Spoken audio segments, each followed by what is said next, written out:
Hey guys, tonight we set sail for one of the strangest, most overlooked wars in early American history, the Barbary Wars. Imagine, if you will, the United States as a scrappy new country just trying to mind its own business.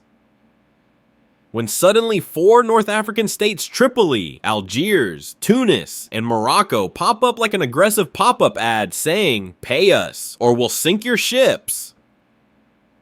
These weren't just random bullies, either. They were Barbary pirates, operating under official government blessing, which basically made them the world's first pirate subscription service. Pay your tribute, and you're safe. Miss a payment, and you'd find your sailors in chains and your cargo auctioned off like a bad yard sale. On one side, you had the United States, a nation so young that its army uniforms were still itchy and mismatched. On the other, the Barbary states, seasoned experts in extortion with fleets of fast ships and a business model built on ransoms. The spark for the conflict was simple: America stopped paying. After gaining independence, US-led merchants had no British Navy to protect them anymore, and the pirates knew a soft target when they saw one. What began as a few hijacked ships quickly escalated into an international shakedown scheme. By the late 1790s, the United States was paying more in tribute to North African rulers than it was spending on its own navy. This did not sit well with Thomas Jefferson, who had a personal dislike for bullies, and, to be fair, an even stronger dislike for writing big checks. Casualties surprisingly low for a war involving so many cannonballs, though sailors did have an unfortunate habit of drowning, starving, or getting sold at a human auction. The real stakes weren't measured in lives lost, but in prestige and pride. If the United States kept paying, it would forever be seen as a pushover. If it fought back and lost, well, it would be a very short-lived democracy. And here's the part that makes this whole affair both ironic and hilarious. The world's newest republic was about to send its half-baked navy across the ocean to battle literal pirates like something out of a bad adventure novel. Historians still debate whether Jefferson was bold or just incredibly lucky, but either way, the results would be both chaotic and entertaining. So, before you get comfortable, take a moment to like the video and subscribe, but only if you genuinely enjoy what I do here. Did you know about this battle before? If not, drop a comment after you hear how it really went down. Ready, let's drop into tonight's story. Things are about to get weird. The trouble began with paperwork always a bad sign. In the early 1800s, US diplomats were stuck in endless negotiations with the Barbary rulers. These meetings were basically hostage negotiations mixed with really bad dinner parties. The rulers of Tripoli and Algiers would demand absurd sums of gold, fancy ships, and even luxury goods like watches and swords. One American diplomat later wrote that he felt less like a negotiator and more like a bad Santa Claus, delivering gifts to kids who hated him. For a while, the US just went along with it, gritting its teeth and signing treaties it couldn't afford. But Jefferson, now president, decided enough was enough. He believed that paying tribute only encouraged more piracy, and he wasn't entirely wrong. Each time the US that coughed up money, the demands increased. It was like feeding a stray cat that kept showing up with more friends. The problem was that Jefferson didn't exactly have a navy to enforce his tough talk. At that time, the entire US fleet consisted of just 6 frigates and a few smaller vessels. These ships were beautiful, well-crafted, and completely inadequate for controlling the Mediterranean. It was like trying to police an entire neighborhood with one guy on a bicycle. Tripoli, under its ruler, Yusuf Karamanli, sensed weakness. Yusuf had ambitions beyond piracy. He wanted to elevate Tripoli's status and his own personal fortune. When the United States hesitated to pay more tribute, Yusuf did what any self-respecting extortionist would do: he declared war. And he did it with dramatic flair. According to legend, he stormed down to the US consulate, pulled out a sword, and sliced the flagpole so that the American flag fell to the ground. Subtlety was clearly not his strong suit.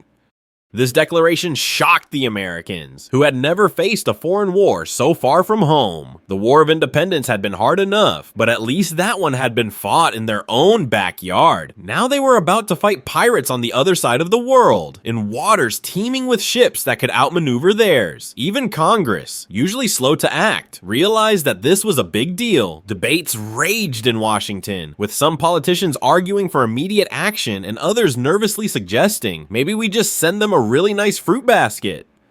While Congress argued, the Barbary pirates wasted no time. American merchant ships were captured at an alarming rate, crews were dragged ashore, chained, and paraded through Tripoli's streets like trophies. These captured sailors were often forced into slavery or held for ransom, and reports of their treatment trickled back to the US, causing outrage among the public. Newspapers published lurid accounts, some true, some wildly exaggerated. One particularly dramatic story claimed that pirates fed captives to sharks. Historians still debate whether this actually happened or if it was just early 19th century clickbait.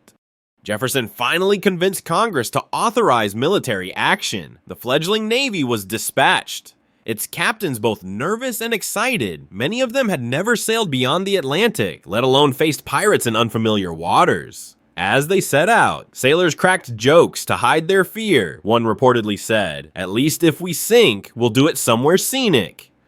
The first American ships to arrive in the Mediterranean faced immediate challenges. The Barbary corsairs fast. Agile ships crewed by experienced fighters darted in and out like mosquitoes. The Americans, with their heavier vessels, struggled to keep up. Early battles were chaotic affairs, with cannons firing wildly and both sides shouting insults across the water. One U.S. sailor later recalled that the Tripolitans had a knack for swearing in multiple languages, which was both impressive and demoralizing.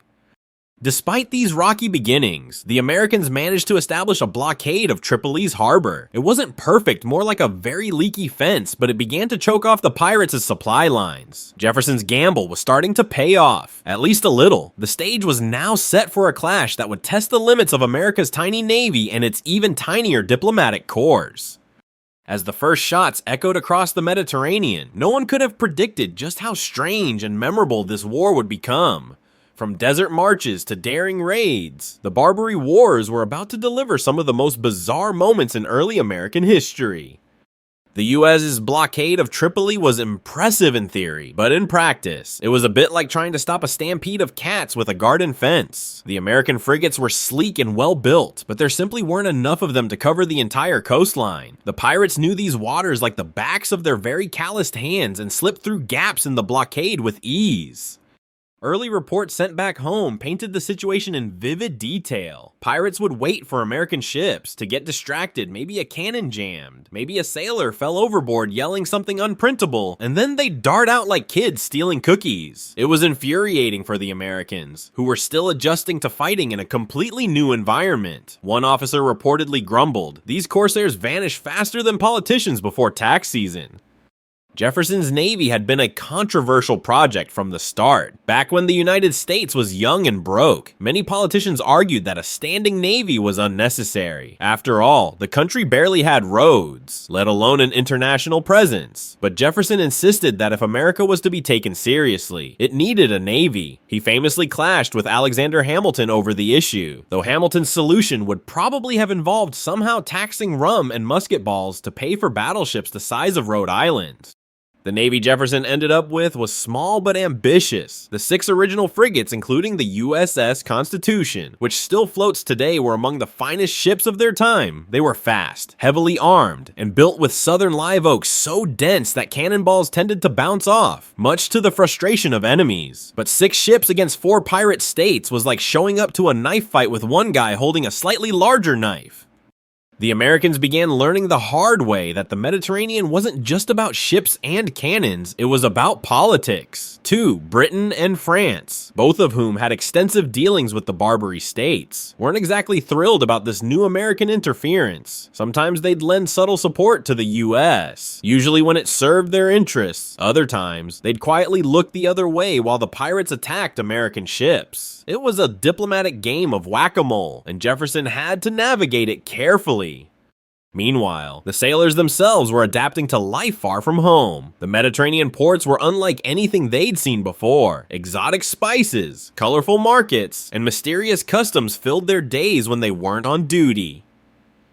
Some sailors fell in love with local food, especially dishes heavy on olive oil and garlic. Others fell in love with local women, which was less politically convenient. Letters sent back to America often contained strange culinary descriptions alongside desperate pleas for more gunpowder. One particularly confused letter reportedly included the line, "Mother, please send socks, for the sand here is everywhere, including places it has no right to be." As the blockade dragged on, the pirates grew bolder, small skirmishes flared constantly, and American captains began competing to see who could bring home the most captured pirate ships. This competition was not officially encouraged, but bragging rights were a powerful motivator. One captain returned with 3 captured corsairs and was hailed as a hero. Another returned empty-handed and immediately blamed the weather, the wind, and, in a particularly low moment, the poor quality of his crew's breakfast. Historians still argue over whether these early battles truly weakened the Barbary states or simply irritated them. Some evidence suggests that Tripoli's ruler, Yusuf Karamanli, actually thrived on conflict. Each time the Americans attacked, he would rally his people by pointing to their foreign invaders. In a way, the US was giving him free propaganda. It's the 19th century equivalent of your enemy subtweeting you and somehow gaining followers. Amidst all this chaos, Jefferson faced increasing pressure back home. Congress wanted results. And newspapers were full of biting satire, with cartoonists gleefully drawing American ships stuck in endless loops, circling Tripoli like confused ducks. Jefferson's political opponents accused him of being soft on piracy, which was ironic given that he had personally sent ships across an ocean to fight it. Still, perception mattered. In response, Jefferson authorized more ships to join the fight. By 1802, the American fleet had grown slightly, though fleet was still a generous term. These reinforcements brought fresh energy and a few more cannons, which was always a plus. The sailors quickly learned that the best way to deal with pirate tactics was to adapt. Instead of relying solely on heavy frigates, they began using smaller, faster vessels called schooners and brigs. These nimble ships could chase down the corsairs more effectively, and they became vital tools in America's Mediterranean strategy.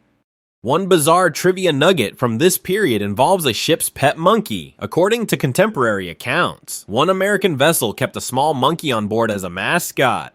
The sailors claimed it brought good luck, though others suspected it was just a way to break up the monotony of long voyages. During one particularly tense encounter, the monkey supposedly leapt onto a cannon and shrieked at the pirates, causing a brief moment of confusion. This gave the Americans just enough time to fire a devastating broadside. Whether this story is true or simply sailor folklore remains an open question. Historians still debate it to this day.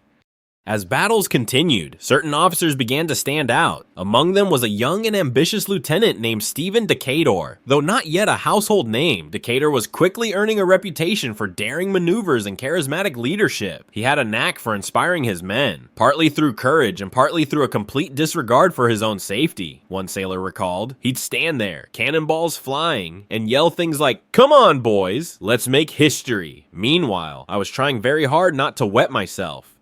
By late 1802, the Americans were starting to see small victories. A few pirate ships had been destroyed, and the blockade was tightening. Jefferson's gamble was slowly shifting the balance. Though the outcome was far from certain, Tripoli remained defiant, Yusuf Karamanli smugly confident, and the Mediterranean still swarming with danger. What no one knew yet was that the most dramatic twist of the war involving a grounded ship, a daring raid, and one very determined Decatur was just over the horizon. The coming events would turn the Barbary Wars from a frustrating sideshow into a legend.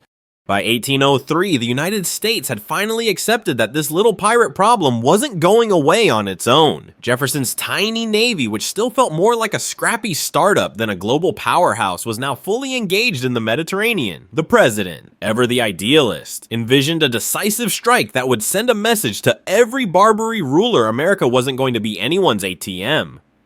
But there was a glaring issue. The US had never fought a war so far from home before. Supplies had to be hauled across the Atlantic. Communication with Washington took months, and the Mediterranean climate was brutal on ships and sailors alike. In the words of one captain, it's like fighting a war while simultaneously running a very inefficient shipping company. Jefferson knew that simply blockading Tripoli wouldn't solve the problem. To really make an impact, he needed bold action, something dramatic enough to shock the Barbary states into submission. And if there was one thing Jefferson excelled at, it was thinking big. This was, after all, the same man who would later purchase the entire Louisiana territory because, as he put it, why not? Enter Commodore Edward Preble. Preble was a fiery officer with a reputation for being both brilliant and occasionally terrifying. He believed in aggressive tactics and didn't have much patience for cautious diplomacy. When Jefferson handed him command of the Mediterranean squadron, Preble reportedly growled, Finally, someone willing to let me start a proper fight. Preble's strategy was straightforward: tighten the blockade, raid enemy ships, and bring the fight directly to Tripoli's doorstep. The Americans began attacking pirate vessels with increasing ferocity. These weren't just random skirmishes, they were precision strikes meant to cripple Tripoli's ability to wage war. For the first time, the Barbary pirates were feeling genuine pressure. Meanwhile, back in Tripoli, Yusuf Karamanli was growing increasingly irritated. He had assumed that the Americans would cave quickly, like so many European powers before them. Instead, these upstart Republicans were proving annoyingly stubborn. Yusuf doubled down, rallying his people and commissioning more corsairs to harass the US and fleet. The conflict was now escalating into a full-blown naval war.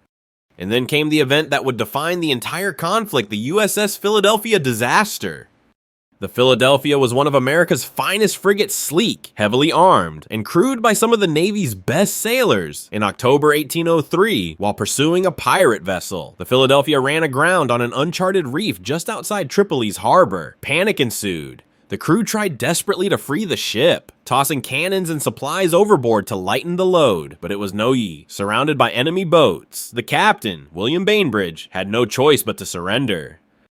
This was a nightmare scenario. Not only had the US lost a major warship, but the pirates now had over 300 American sailors as prisoners and a perfectly intact frigate as a prize. Yusuf Karamanli was ecstatic. He had the captured Philadelphia towed into Tripoli harbor, where it was displayed like a trophy. It was the 19th century equivalent of hacking someone's social media account and posting embarrassing photos. Back home, the news hit like a cannonball to the gut. Jefferson was furious, Congress was in an uproar, and newspapers had a field day mocking the Navy's incompetence. One satirical article described the US and fleet as a collection of floating pigsties and suggested Jefferson personally row over to Tripoli to apologize. But amidst the outrage, one man saw opportunity: Stephen Decatur. Decatur, still a young lieutenant, was already known for his boldness. When he learned of the Philadelphia's capture, he immediately proposed a daring plan: sneak into Tripoli harbor under cover of darkness, board the captured frigate, and burn it to the waterline so it couldn't be used against the US. Even Preble, who loved aggressive tactics, hesitated. The idea was so risky it bordered on suicidal, but Decatur's confidence was infectious. When asked about the plan's chances of success, he famously replied, "It is certain death for half of us, but total victory for all." Preble approved the mission. On the night of February 16, 1804, Decatur led a small team of volunteers aboard a captured Tripolitan ship disguised as a merchant vessel. As they drifted silently into the harbor, the Americans posed as friendly sailors, speaking just enough Arabic to avoid suspicion. Once alongside the Philadelphia, Decatur gave the signal. His men swarmed the frigate, overpowering its guards in a whirlwind of chaos and shouting. Within minutes, the Americans controlled the ship. They worked feverishly to set it ablaze, stuffing gunpowder into every corner and soaking the decks in tar. Flames roared to life, lighting up the night sky. Tripolitan forces on shore were thrown into confusion, unsure whether to attack or flee. By the time they realized what was happening, Decatur and his men were already rowing back to safety, the Philadelphia exploding behind them in a spectacular inferno. British Admiral Horatio Nelson, no stranger to daring naval feats, reportedly called it the most bold and daring act of the age. Decatur became an instant hero. The raid electrified American morale and sent shockwaves through the Barbary states. Suddenly, the US wasn't just some upstart nation fumbling around, it was a legitimate naval power with serious teeth. Historians still debate one curious detail about the raid: whether Decatur deliberately left behind a single American flag nailed to the burning ship as a taunt. Some eyewitnesses swore they saw it fluttering defiantly as the Philadelphia sank beneath the waves. Others dismiss it as a myth invented by patriotic newspapers. Either way, the image of that flag became legendary, a symbol of America's newfound resolve. Back in Tripoli, Yusuf Karamanli was livid. Not only had he lost his prize ship, but his own harbor had been humiliated in front of his people. He vowed revenge and began plotting even more aggressive attacks. The war was far from over, but Decatur's raid had shifted the momentum. For the first time, the pirates were on the defensive. Meanwhile, the Americans basked in their victory. Decatur was promoted, Preble's reputation soared, and Jefferson's political opponents grudgingly admitted that maybe, just maybe, this whole Navy thing wasn't such a terrible idea after all. The US was finally learning how to fight on the world stage, and it was doing so with flair. As winter turned to spring, Jefferson and his commanders began planning their next moves. They knew that burning one ship wouldn't end the war. To truly break the Barbary States, they would need to go beyond naval battles and strike directly at the heart of Tripoli's power. That meant something the Americans had never seriously attempted before: a land campaign through the unforgiving North African deserts. And if you think marching an army across miles of scorching sand with almost no map sounds like a bad idea, you're absolutely right. The American victory at Tripoli Harbor was a huge morale boost, but anyone who thought the war was over clearly hadn't been paying attention. Yusuf Karamanli wasn't about to surrender just because one of his ships had been spectacularly set on fire in front of everyone. If anything, the destruction of the Philadelphia made him even more determined to crush these American upstarts, as he called them, probably with some very colorful language that translators politely refused to repeat. Tripoli retaliated with a surge of naval raids. Pirates slipped past the blockade under the cover of night, targeting American merchant ships and even daring to attack warships in hit-and-run strikes. It was like playing whack-a-mole, except the moles had cannons and were very, very angry. Commodore Edward Preble responded with a campaign of relentless aggression. He organized a series of direct assaults on Tripoli itself, something no foreign power had attempted in years.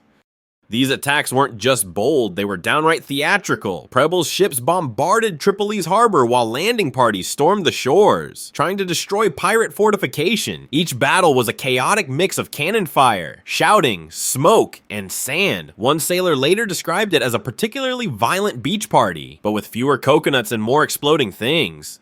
Tripoli's defenders were fierce. They knew every inlet, every stretch of reef, and every sandbank that could trap an enemy vessel. Many of the corsairs had spent their entire lives at sea, and they fought with a kind of reckless confidence that unnerved the Americans. Even so, Preble's campaign began to make progress. The pirates were no longer untouchable for the first time. Tripoli was on the defensive. Meanwhile, far away in Washington, politicians continued to squabble.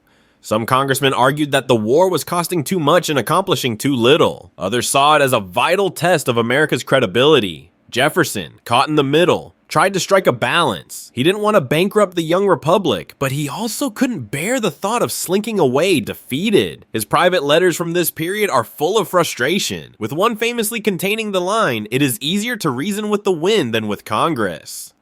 In the middle of all this chaos came a moment of pure, almost comical drama. In May 1804, a group of Tripolitan soldiers captured a small American gunboat and paraded it through the harbor like a prize chicken. The sight infuriated Preble, who promptly planned a retaliatory strike. The resulting battle was so intense and confused that eyewitnesses later struggled to describe it. Cannons boomed, ships collided, and at one point, a fire ship drifted directly into the middle of the harbor, creating panic on both sides.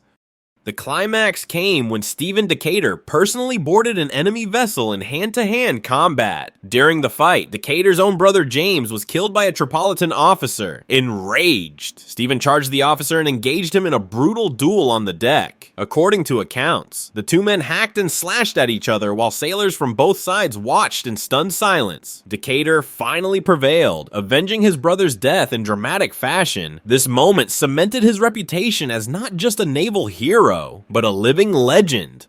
Historians still debate the exact details of this duel. Some claim it was a clean, almost gentlemanly fight, while others insist it was a savage brawl more akin to two cats fighting in a barrel. Either way, it became one of the most famous stories of the Barbary Wars, retold in countless taverns and newspapers. As the summer of 1804 wore on, the Americans launched several more coordinated assaults. Preble's tactics were increasingly daring, involving nighttime raids, diversionary attacks, and the use of experimental weapons like floating bombs. These devices were basically barrels of explosives set adrift toward the enemy, an idea that was either ingenious or insane, depending on whether you were standing near one when it went off. Despite these efforts, the war dragged on. Tripoli remained defiant, and Yusuf Karamanli continued to demand tribute. He seemed convinced that the Americans would eventually tire of the conflict and agree to his terms. What he didn't realize was that Jefferson was equally determined. The president may have been a philosopher at heart, but when it came to piracy, he had the patience of a particularly vengeful bulldog. Amid all the cannon smoke and political posturing, a fascinating subplot was developing on land. Yusuf Karamanli's brother, Hammet, had been deposed years earlier and was now living in exile. Some American diplomats saw an opportunity. If they could restore Hammet to power, Tripoli might become a friendly state, or at least a slightly less hostile one. This plan would eventually lead to one of the strangest military expeditions in US history, a march across the desert with a ragtag army of mercenaries, gangs, and very confused American officers. For now, though, the focus remained on the sea. By late 1804, Preble's campaign had achieved something remarkable. The once invincible Barbary pirates were shaken. Their ships were damaged, their supply lines strained, and their morale slipping. The balance of power was shifting, but no one knew how much longer the war would last. In December, Preble was ordered home, his health failing after years of grueling service. His departure was bittersweet. Though he hadn't completely defeated Tripoli, he had laid the foundation for eventual victory. As he sailed back to America, command passed to new leaders who would carry on the fight. Back in Tripoli, Yusuf Karamanli watched these developments with growing unease. His grand vision of crushing the Americans was starting to crumble. And somewhere deep in the desert, his exiled brother was preparing to return with help from the very foreigners Yusuf had vowed to destroy.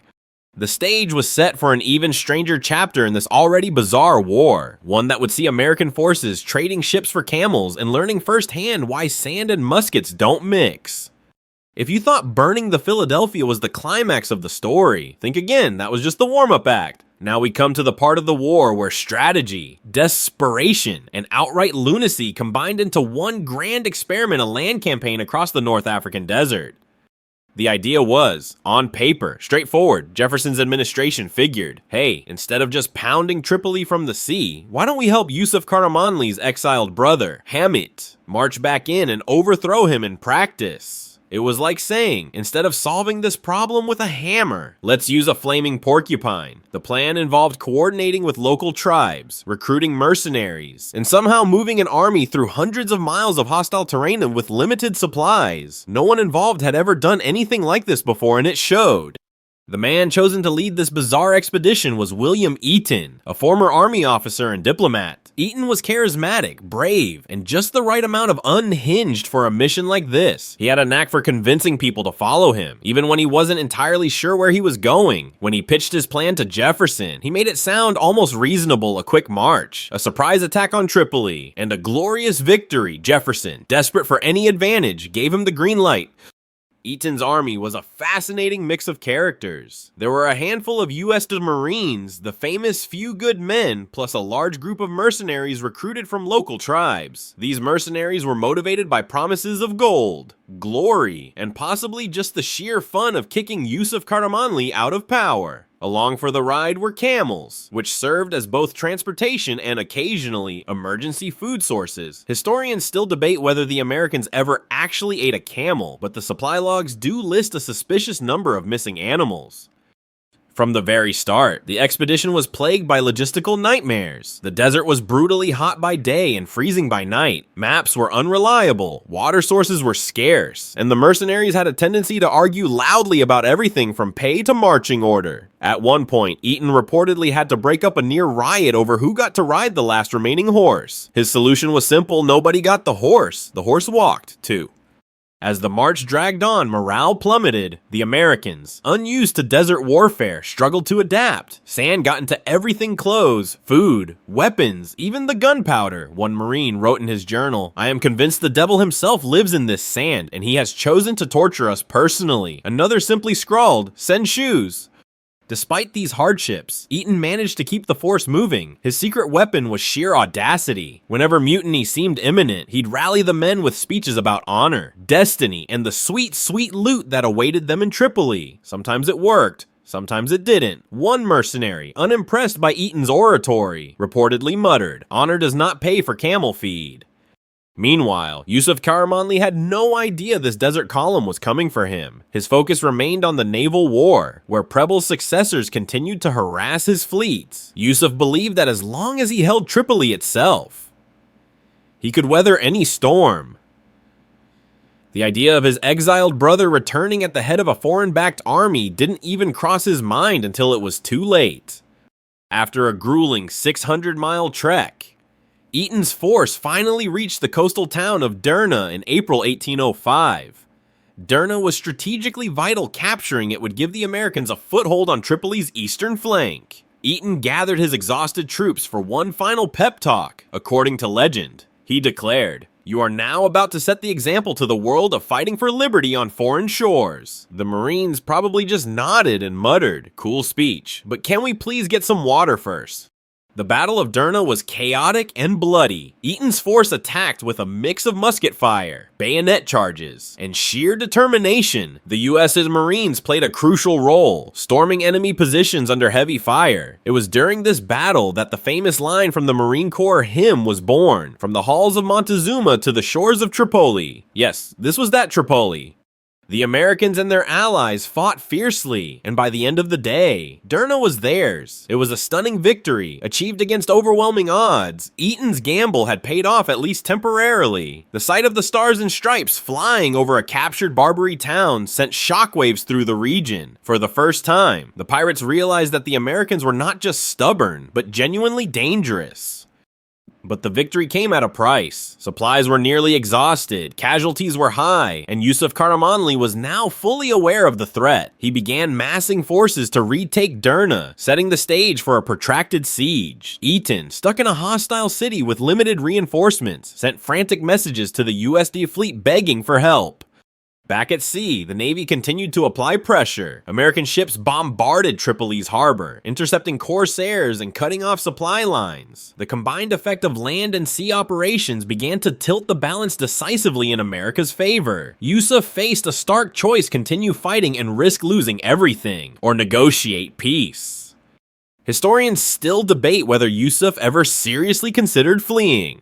Some accounts suggest he secretly prepared an escape plan involving a fast ship and several chests of gold. Others believe he was too proud to run, even when the odds turned against him. Whatever the truth, by mid-1805 he was ready to talk. The First Barbary War was about to reach its climax, with diplomacy and gunpowder working side by side. But even in victory, the Americans would face difficult questions. How much tribute was too much? How far should they go to project power overseas? And perhaps most importantly, how do you get sand out of a musket barrel? The fall of Derna sent shockwaves through Tripoli like a cannonball through a porcelain shop. Yusuf Karamanli suddenly had to face an uncomfortable reality: his rebellious brother Hamid, whom he dismissed as an exiled nuisance, was now back on the map, literally leading a foreign-backed army and waving the American flag over one of his cities. Worse, those Americans weren't content with just naval skirmishes anymore. They were marching inland, doing something no European power had dared attempt for decades. But before Yusuf could act, a new wave of chaos hit from the sea. The U.S. fleet, now reinforced and emboldened by the victory at Derna, launched an aggressive series of bombardments on Tripoli itself. These weren't just symbolic shows of force. Cannonballs rained down on fortifications, warehouses, and docked corsair ships, while smaller vessels darted in to set fire to anything flammable. Imagine a 4th of July fireworks display, except the fireworks are made of iron and everyone involved is screaming.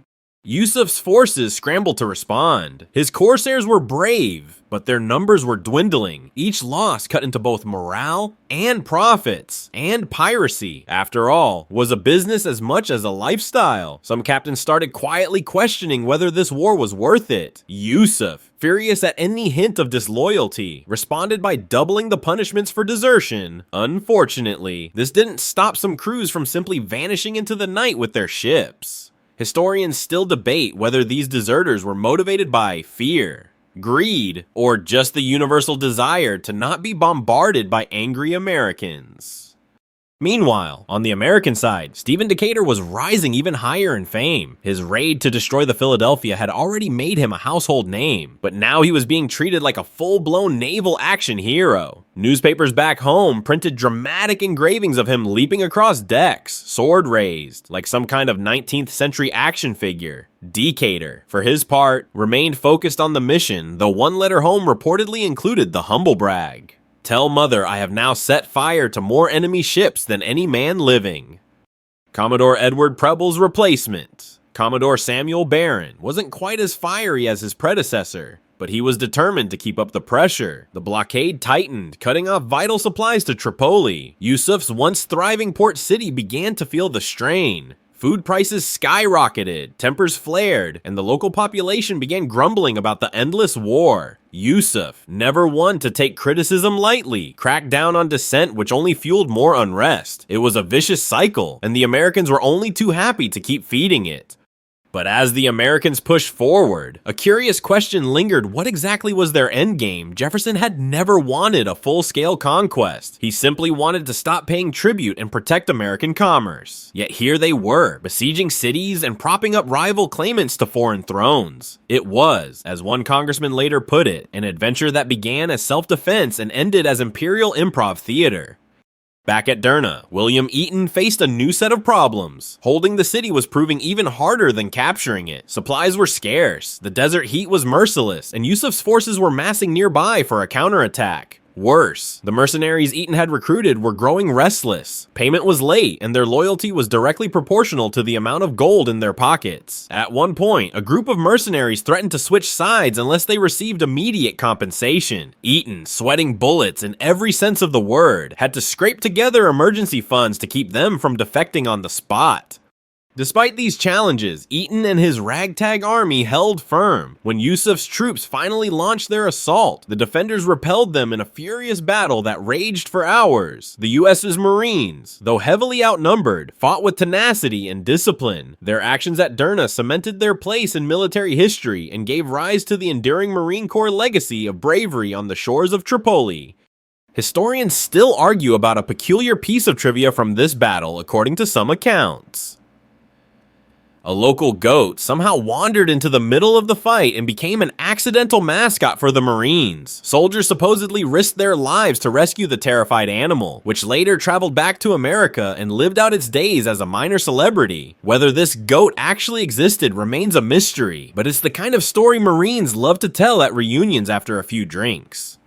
While the fighting raged, diplomacy began to take center stage. Jefferson's government, wary of a drawn-out conflict, sent negotiators to open talks with Yusuf. The Tripolitan ruler was now in a precarious position. His navy was crippled, his treasury drained, and his people restless. Though he still dreamed of total victory, reality was closing in.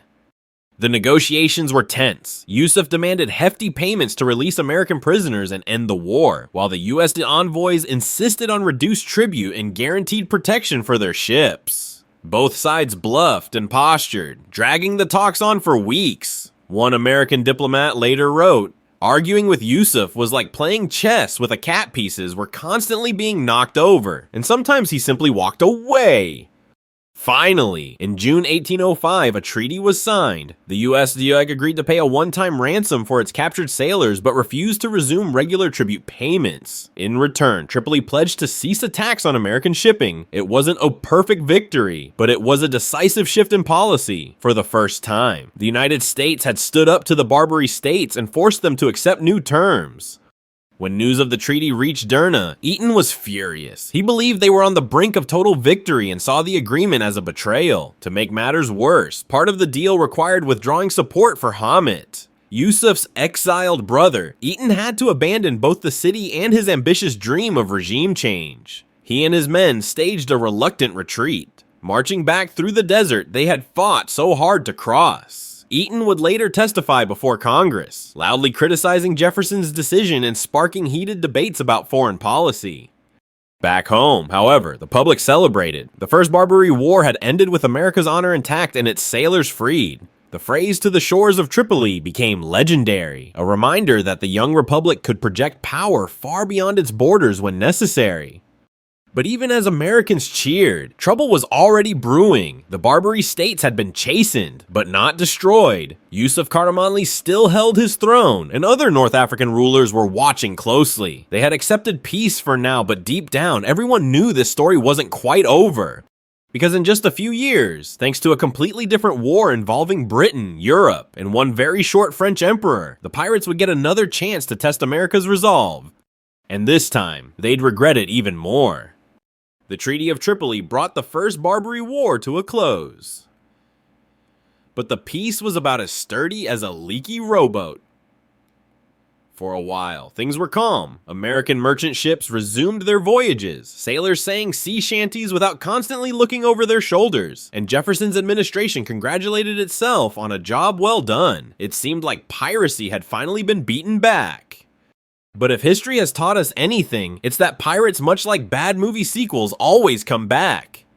By 1807, tensions in Europe were boiling over thanks to the Napoleonic Wars. France and Britain were locked in a colossal slap fight, and the United States, still trying to play the role of neutral merchant nation, kept getting dragged into their mess. British ships began stopping American vessels, impressing sailors into service, basically kidnapping them and forcing them to work for the Royal Navy. This did not go over well in the United States. Newspapers erupted with outrage, and Jefferson grumbled that dealing with Britain was like negotiating with a particularly stubborn goat. As the U.S. focused on its growing problems with Britain, the Barbary States took notice. Yusuf Karamanli and his fellow rulers watched closely as the Americans diverted ships and resources to the Atlantic. They realized something crucial with the U.S. distracted. There was no one left to enforce the hard-won peace. In other words, it was Buffett time again.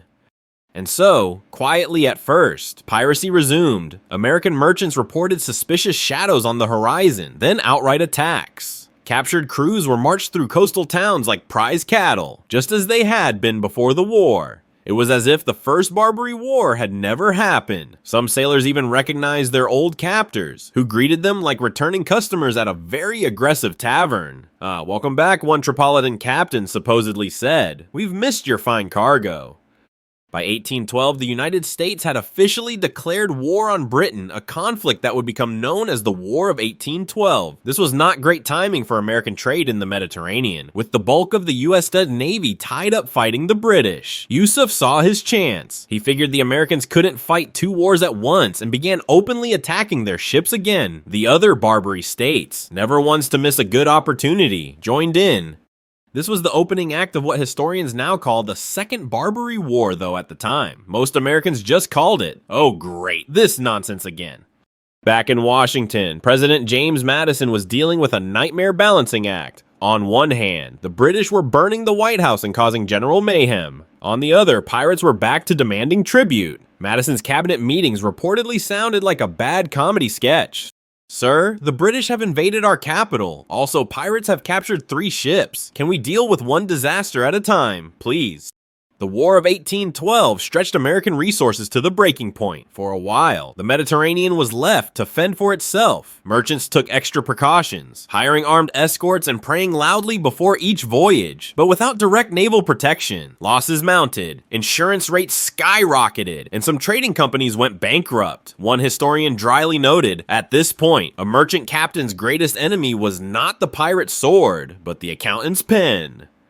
When the War of 1812 finally ended in early 1815, Madison wasted no time turning his attention back to the Barbary problem. This time, there would be no half measures, no drawn-out negotiations. The United States had a much larger navy now, battle-hardened from fighting the British. Madison ordered 2 full squadrons to the Mediterranean under the command of Commodore Stephen Decatur. Yes, still around and still very much a swashbuckling legend in William Bainbridge, the same man who had once been forced to surrender the Philadelphia. Decatur, thrilled to be back in action, reportedly declared, "This time, we finish it." His men cheered, though one sailor was overheard muttering, "Does finish it mean we actually get paid on time?" As Decatur's fleet crossed the Atlantic, they encountered a problem familiar to every navy: logistics. Supplies, pay, and morale all had to be carefully managed, but Decatur was a natural leader. He kept spirits high with stirring speeches and a knack for dramatic timing. One account claims he would walk the decks at night, cloak billowing in the sea breeze, like some kind of nautical superhero. The fleet arrived in the Mediterranean with a very different energy from the First War. This wasn't a handful of untested frigates anymore. These were veteran warships, bristling with cannons and crewed by men who had faced down the Royal Navy. The Barbary States, who had been expecting the same old weak blockade, were in for a very rude awakening. Their first target was Algiers. Decatur's orders were clear: smash their navy, blockade their ports, and force them to the negotiating table. On June 17, 1815, Decatur's squadron intercepted the Algerine flagship Mashuda in a dramatic sea battle. The fight was fierce but brief. The Americans, far better trained and equipped, overwhelmed their opponents. Within days, 2 major Algerine ships were captured, their crews stunned by the speed and precision of the attack. Word of these victories spread like wildfire. Yusuf Karamanli and the other rulers suddenly realized that the Americans had returned with a vengeance. Some panicked, others plotted, and a few probably started packing emergency bags just in case. Historians still debate a curious rumor about this campaign that Decatur personally carried a ceremonial sword said to have belonged to a famous Corsair king. Some believe it was a symbolic gesture meant to show dominance. Others think it was just Decatur's flair for drama. Either way, contemporary reports note that whenever he appeared on deck with the sword, his men would cheer wildly and the enemy would go pale. As Decatur tightened his grip on the Mediterranean, Madison made his position crystal clear: there would be no tribute, no ransom, and no compromise. The era of paying off pirates was over. America was ready to fight for its place on the world stage, and anyone who doubted that was about to get a very loud demonstration. The Second Barbary War was shaping up to be shorter, sharper, and far more decisive than the first. For Yusuf Karamanli and his fellow rulers, the message was simple: adapt or sink. And the Americans, for once, had the cannons to back up their words. When Decatur's fleet swept through the Mediterranean in 1815, it was like a thunderstorm rolling across a very startled picnic. The Barbary States, used to dealing with hesitant European negotiators and the occasional underfunded American blockade, suddenly faced a professional, battle-hardened navy that had just finished slugging it out with the mighty Royal Navy. This was not the same America they had toyed with a decade earlier. This America had sharp teeth, and those teeth were loaded with 32-pounder cannons. The first target, Algiers, barely knew what hit it. Decatur's squadron moved fast, cutting through Algerine defenses like a hot knife through butter. On June 17th, they captured the Mashuda, the pride of Algiers' navy. After a short but brutal engagement, 2 days later, another Algerine ship fell into American hands. These victories weren't just military wins, they were psychological warfare. Rumors spread through the region that Decatur's men were practically unstoppable, like naval ghosts appearing out of the mist. When Decatur sailed into Algiers harbor under a flag of truce, it wasn't to beg for peace, it was to dictate terms. The Algerine ruler, the Dey of Algiers, found himself staring down an American fleet parked just off his city, cannons ready to fire. Negotiations were, as you might imagine, brief. Decatur reportedly told the Dey, "I bring you peace or 100-gun salute, your choice." The Dey chose peace. Sensible man. The resulting treaty was historic for the first time. Algiers agreed to completely abandon tribute payments and release all American prisoners without ransom. Even more shocking, they promised to stop attacking US ships entirely. Decatur had essentially walked into their capital, flexed a little, and walked out with everything he wanted. It was a masterclass in gunboat diplomacy, literally. With Algiers subdued, Decatur turned his attention to the other Barbary states. He sailed first to Tunis, then to Tripoli, moving so quickly that local rulers didn't have time to organize resistance. His reputation preceded him, and each port city he approached seemed to collectively gulp and wave white flags before he even anchored. At one point, a Tunisian official tried to stall by offering elaborate ceremonial gifts. Decatur reportedly replied, "I did not come for trinkets, I came for treaties." The gifts were politely returned, probably with a receipt. When Decatur reached Tripoli, Yusuf Karamanli was in full damage control mode. A decade earlier, he had been the swaggering villain of the First Barbary War, cutting flagpoles and taunting American diplomats. Now, with Decatur's ships looming offshore, Yusuf suddenly discovered a deep love of peaceful negotiation. He agreed to similar terms as Algiers, ending Tripoli's piracy and releasing all captives. The mighty Corsair kingdom that had once terrorized the Mediterranean was now bowing to a young republic barely 40 years old. Historians still argue about whether Decatur's rapid victories were purely the result of military power or if there was also an element of theater. One bizarre trivia nugget suggests that Decatur deliberately timed his arrivals to coincide with local festivals, ensuring maximum public spectacle. Whether true or not, his dramatic entrances certainly had an effect. By the end of the summer, every Barbary ruler understood that the age of easy American tribute was over.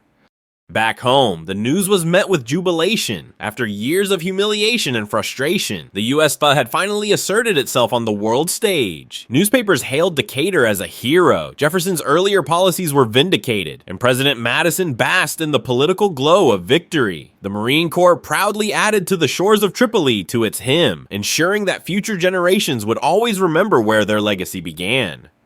But amid the celebration, there was also reflection. Some Americans worried about the precedent being set. If the US could project power so far from its shores, what would that mean for future conflicts? Others argued that it was a necessary step toward becoming a global player. Madison himself reportedly mused, "We have shown the world our resolve, may we now show equal wisdom in its use." A very presidential way of saying, let's not get carried away.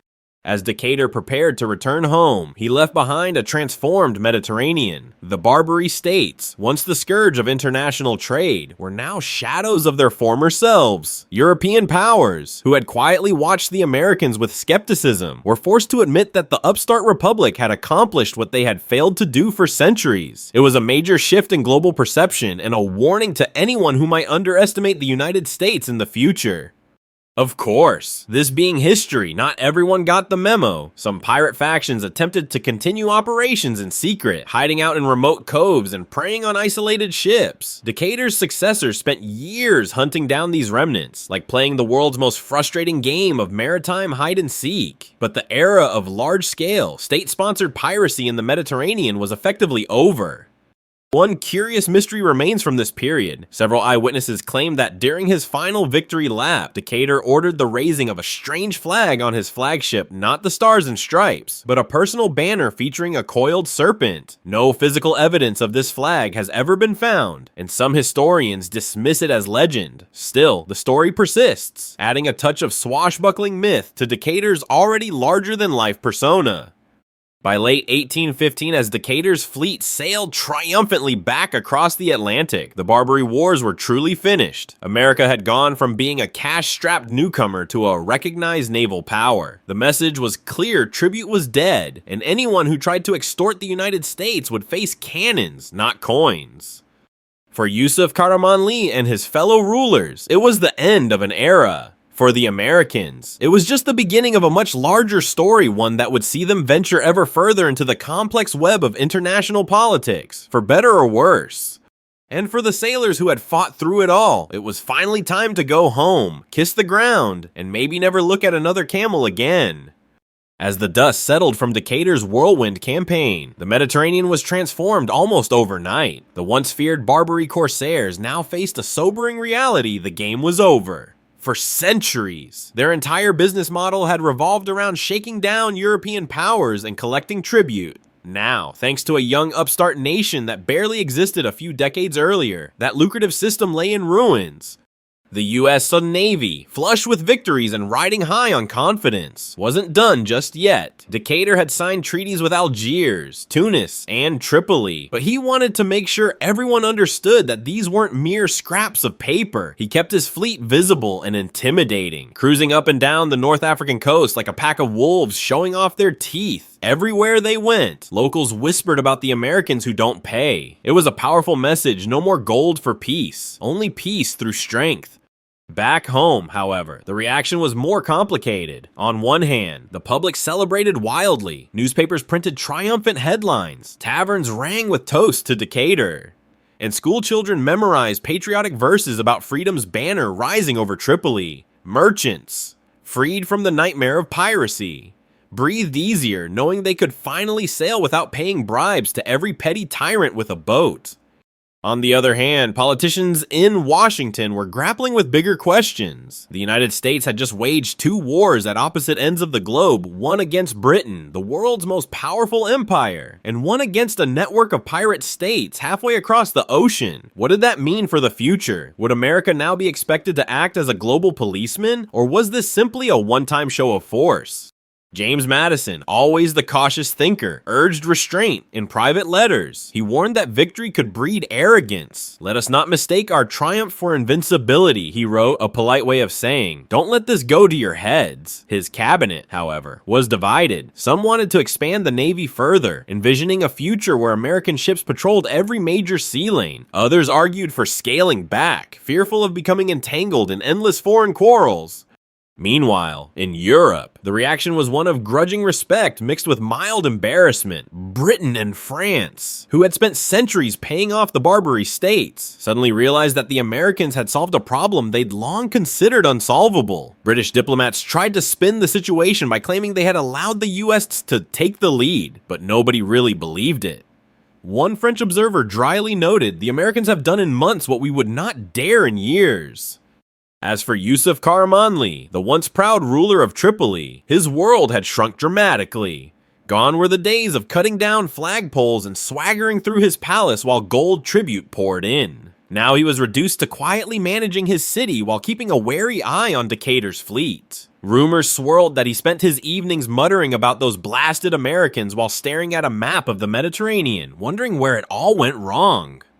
Yusuf wasn't entirely alone in his frustration. Other rulers along the coast faced similar problems. Without the steady income of tribute payments, their economies faltered. Pirates who once served as loyal enforcers now drifted away or turned to independent raiding, operating without state support. The Mediterranean, long a chaotic playground for corsairs, began to stabilize under the watchful eye of American and European navies. Trade flourished, and for the first time in generations, merchants could sail without constant fear of abduction. But victory brought new challenges. American merchants, thrilled by their newfound freedom, immediately pushed for more ambitious trade routes. Ships began venturing deeper into the Mediterranean, carrying goods to ports that had once been off limits. This expansion brought wealth and occasionally trouble. When an American merchant was cheated by a foreign port official, there were loud calls for the Navy to intervene. Suddenly, the US found itself in the awkward position of having to decide where to draw the line between protecting commerce and becoming an empire. Back at sea, Decatur's men were enjoying a well-earned moment of glory. They sailed from port to port collecting cheers, gifts, and the occasional awkward diplomatic dinner. One bizarre trivia nugget comes from these celebrations during a feast in Tunis. The locals reportedly presented Decatur with a roasted sheep so extravagantly decorated with ribbons and flowers that no one was entirely sure whether to eat it or bow to it. Decatur, ever the pragmatist, sliced off a piece and declared, "A victory tastes best when seasoned with peace." The quote may or may not be apocryphal, but it certainly appeared in enough newspapers to become part of his legend. Still, even legends have their limits. Decatur's success masked deeper tensions within the Navy. Some officers grumbled about pay disparities, while others resented the way Decatur's fame overshadowed their own contributions. These rivalries would bubble up in later years, shaping the evolution of the US Navy. In the moment, though, no one wanted to spoil the victory parade. One thing everyone agreed on was the significance of the treaties. By refusing to pay tribute, the United States had set a precedent that would echo through future conflicts. It wasn't just about defeating pirates, it was about establishing a principle America would negotiate from strength, not fear. That principle would guide foreign policy for generations, sometimes wisely, sometimes disastrously. Historians still debate whether this shift was inevitable or if it hinged on the unique personalities involved. Would another commander have been as bold as Decatur? Would a less determined president have settled for compromise? The answers are lost to time, but the outcome remains clear: the Barbary States were never the same again. As summer turned to autumn, Decatur prepared to sail home. His fleet was loaded with trophies, including captured flags, exotic souvenirs, and more than a few tall tales. Sailors swapped stories on the voyage back, competing to see who could exaggerate the most. One particularly popular yarn involved a supposed pirate who tried to bribe Decatur with a chest of jewels, only to be told, Keep it, I prefer payment in cannon fire. This story is almost certainly false, but it makes for great tavern theater. By the time Decatur's ships reached American shores, crowds were waiting at every port, bands played patriotic tunes, families wept with joy, and politicians scrambled to take credit for the victory. For a nation still licking its wounds from the War of 1812, the triumph in the Mediterranean was a badly needed boost of confidence. As Decatur disembarked, he was greeted like a conquering hero. One reporter described the scene. The Commodore strode ashore with the calm bearing of a man who has stared down tyrants and returned unbroken. Behind him followed his men, ragged yet proud, their eyes alight with the knowledge that they had changed the course of history. The Barbary Wars were over, the pirates had been humbled, the trade routes were secure, and the United States had proven to the world and to itself that it could defend its interests on a global scale. But as Decatur surely knew, every victory carries seeds of future challenges. Because in the unpredictable game of international power, peace is never permanent, it's just a pause before the next storm. As Decatur's fleet made its triumphant return to America, the young republic basked in a rare moment of pure victory. The Second Barbary War had been shockingly swift, a few decisive battles, some pointed negotiations, and centuries of pirate dominance in the Mediterranean were suddenly over. Compared to the grueling War of 1812, this was like watching a boxing match end in the first round with a single, spectacular knockout. Crowds gathered at harbors to welcome the sailors home. Banners flew, bands played patriotic tunes, and politicians gave long speeches that somehow managed to take credit for events they hadn't actually been involved in. One old sailor, watching the spectacle, reportedly muttered, "Funny how the crowd always grows after the fighting's done." He wasn't wrong. Stephen Decatur himself was at the center of the storm. When he stepped off his flagship, the cheers were deafening. Newspapers declared him the hero of the Mediterranean and printed woodcut illustrations of his exploits, some of which were wildly exaggerated. One engraving famously showed Decatur single-handedly wrestling a pirate captain while holding a sword in each hand and balancing on a cannon. The reality, of course, had been less theatrical, but who was going to ruin a good story? The treaties Decatur had secured were unprecedented. Algiers, Tunis, and Tripoli had all agreed to stop attacking American ships, release all captives, and abandon tribute payments forever. For the first time, the United States had not only defended its commerce, but also reshaped the rules of the Mediterranean. European powers, watching from the sidelines, were forced to rethink their approach. Some grumbled about America's audacity, while others quietly celebrated the fact that the pirates were finally under control, without having to spend their own resources. Yusuf Karamanli, meanwhile, was a shadow of his former self. The proud ruler of Tripoli had been humbled. Gone were the days of swaggering proclamations and flag-cutting theatrics. Now, he was left to manage a city whose economy had been gutted by war. The tribute money that once flowed like a river was gone, and Yusuf's political influence dried up with it. Though he remained nominally in power, his grip on Tripoli was shaky at best.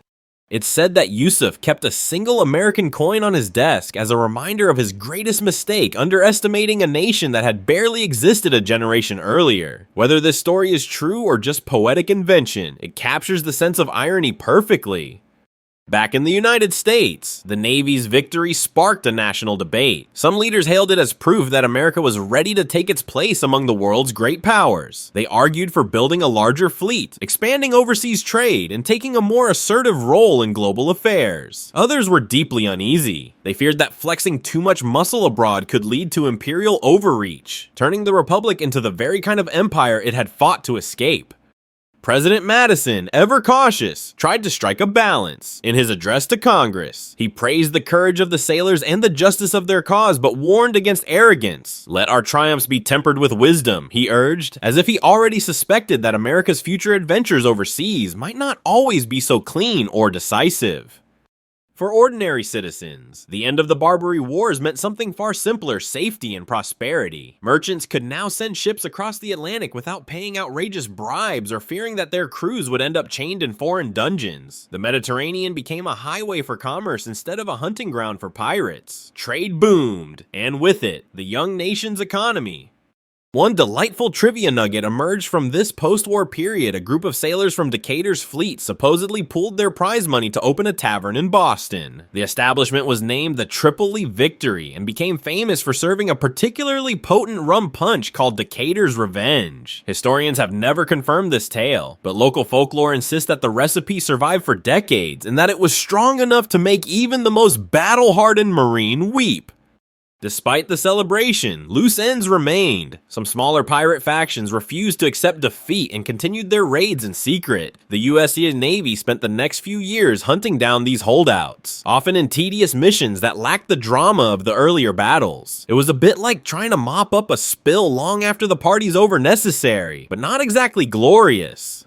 Still, the larger message was clear. The Barbary Wars had proven that the United States could project power far beyond its borders. It had faced down centuries-old pirate kingdoms and won decisively. More importantly, it had done so on its own terms, without relying on European allies. This was a bold statement to the world America was here to stay. For the sailors who had fought and bled in those distant waters, the victory was bittersweet. Many returned home to find their lives changed forever. Some struggled to adjust to peacetime, while others carried their stories into local taverns, where wide-eyed listeners hung on every detail. These veterans became living legends, symbols of a nation's coming of age. As for Decatur, his fame only grew. In later years, he would famously declare, "Our country in her intercourse with foreign nations, may she always be in the right, but our country." Right or wrong, it was a sentiment born from the experience of these very wars, a reminder that national pride, like naval cannon fire, can be both inspiring and dangerous. By the end of 1815, the Mediterranean was quiet, the American flag flew proudly on every sea, and the era of paying pirates was officially over. It was a moment of triumph, but also a turning point. The Barbary Wars had begun as a fight for survival and ended as a declaration of ambition. The United States had crossed an invisible line. From here on out, its destiny would be tied not just to its own shores, but to the unpredictable tides of world history. And now, as the final sails lower and the cannons fall silent, let's take a moment to breathe.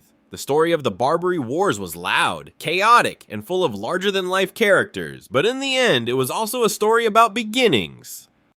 For the young United States, this was its first real step onto the global stage. Those early frigates, barely a handful at first, proved they could travel halfway around the world and make a difference. They weren't just defending a patch of coastline, they were defending an idea that a free nation could stand tall, even against centuries of tradition and tyranny.